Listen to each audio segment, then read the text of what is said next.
And it's AM 1160 WCCS FM 101.1. And my goodness, look over there, boys and girls. It's Lisa Spencer, the Indiana County Department of Human Services, who is with us this morning.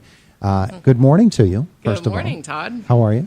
I'm doing great. I just told Todd I'm not a morning person, but I am thrilled to be here. No one could tell that you're not a morning person. I know. Well, once I get my little caffeine, I'm good.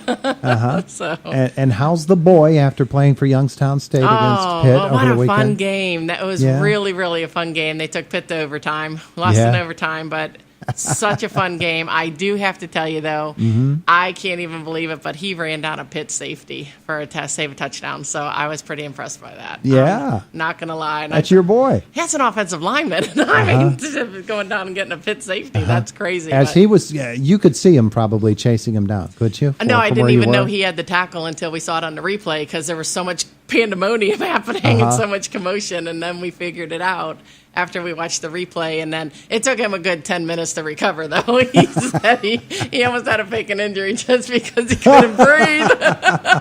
And he said, I wouldn't have, but I wanted to. It was so, that kid was fast, Mom. I was like, well, that's pretty exciting. But it was a great game. It was a fun game to be. I bet you. I bet you. Yeah.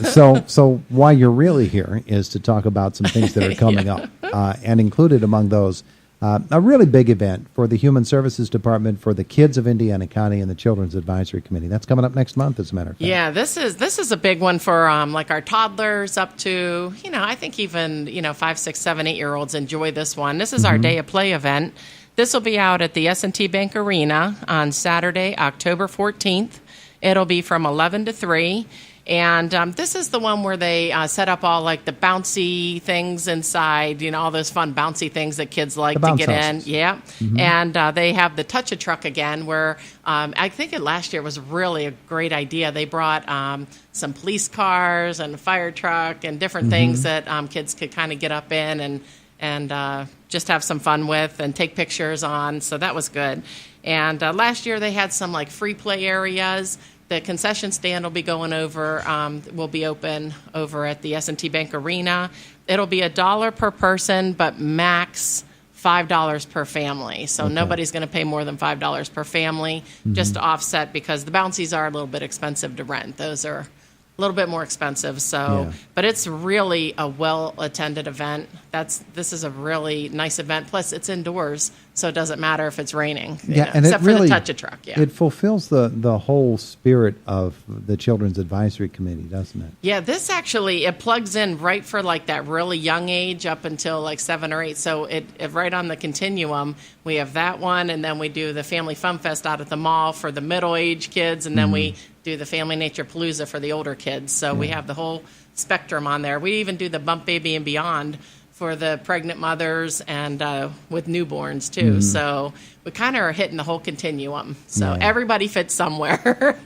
Focusing on kids today with the Department of Human Services. You're going to be at NAF this weekend, the Northern Appalachian Folk Festival. Yes. I was wondering how you would say that, if you'd say Appalachian or Appalachian. Yeah. So I tend to intermix them, so I don't know. Yeah. Which one? How do you say it? Appalachian. Appalachian. Okay. I think most of the time I say Appalachian.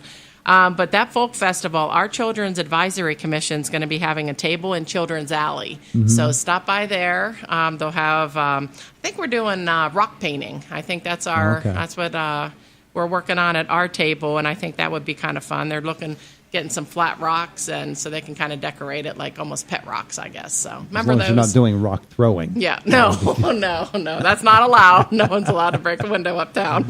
So kids can stop by and enjoy that. That's always a great event too, and I'm sure Jim Struzzi's been on about it, and I think even Kathy might be coming on to talk about it.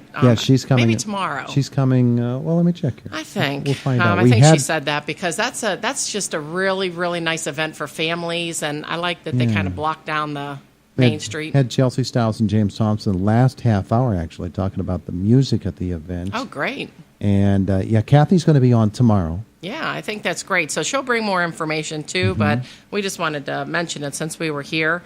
Another change we want to make sure everybody knows about is CYS actually moved. And so they moved. Children and Youth Services. Yeah, Children and Youth Services. They moved out by us across from the drive-in theater over at the High Point Center. Yeah. But they moved into the really nice glass building next to us. We're in Career Link in the back, but they moved into the really nice building beside us. They actually moved out there August 1st. And so if anybody goes down to 4th Street and they don't understand why they can't find Children and Youth Services, it's because they came out where we are. Yeah. So I just wanted to make sure everybody knows about that.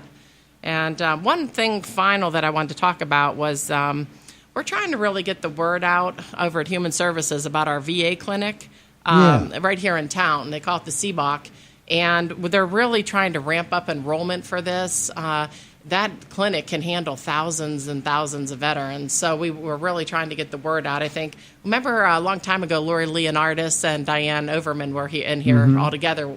The four of us were talking with you. And she was so excited because she got to like the 1,000th person. Yeah. But they can handle thousands. And the more veterans they have sign up, the more staffing they can appropriate for that area. So we're really trying to get a big push. We had a booth over at the fair for the veterans and the Veterans Outreach Program that our department's part of.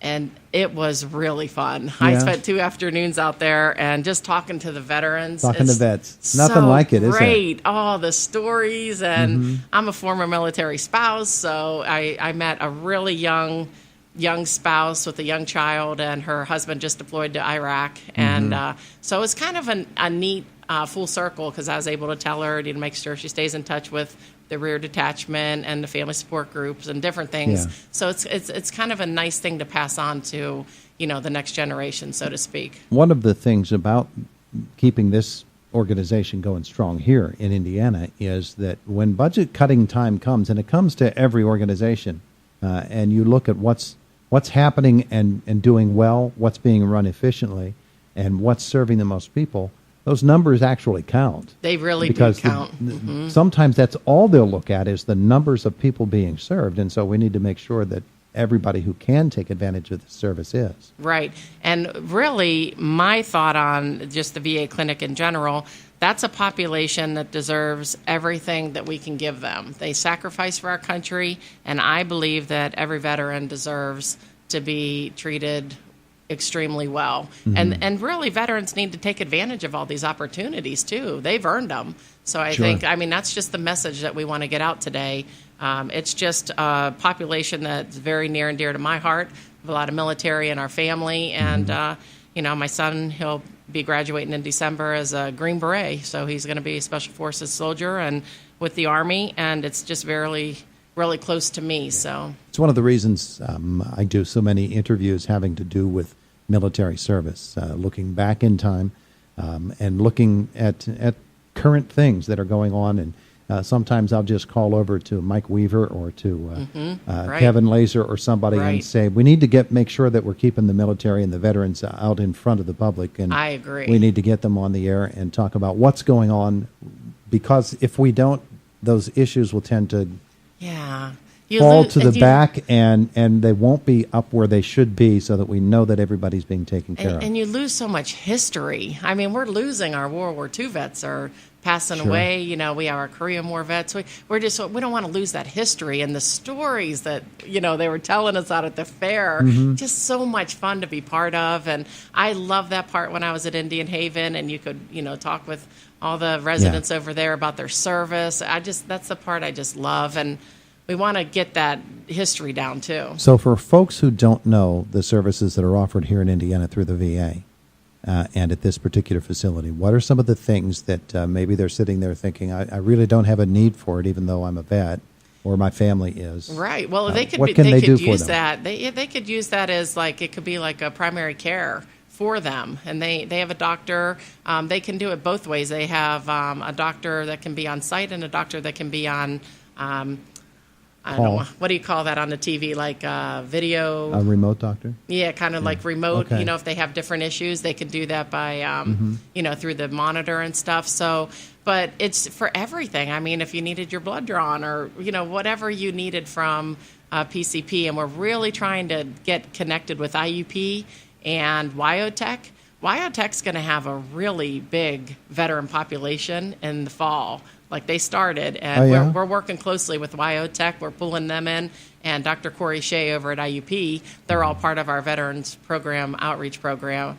And, I just know that WyoTech, that's kind of like we could tap right into that and bring people up here. So anybody that wants to know about the services offered at the VA here in Indiana, just call them. Call the VA clinic over it's real easily located. It's right up the hill from IUP, right beside the dollar store. The Regency Mall. Yeah, Regency Mall. So you can just call over there and, ask them if you qualify, sign up and use it.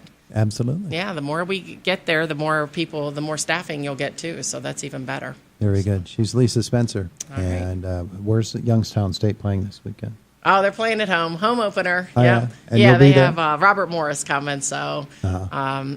the next 2 weeks will be kind of like their warm up games, and then we have a week off, and then we start. It's going to be a fun one. Huh? Yeah, it's going to be fun. Thanks for coming in to talk with us this All right, morning. thanks so much, Todd. It is Indiana in the Morning, presented by First Commonwealth Bank. It's WCCS at AM 1160 and FM 101.1.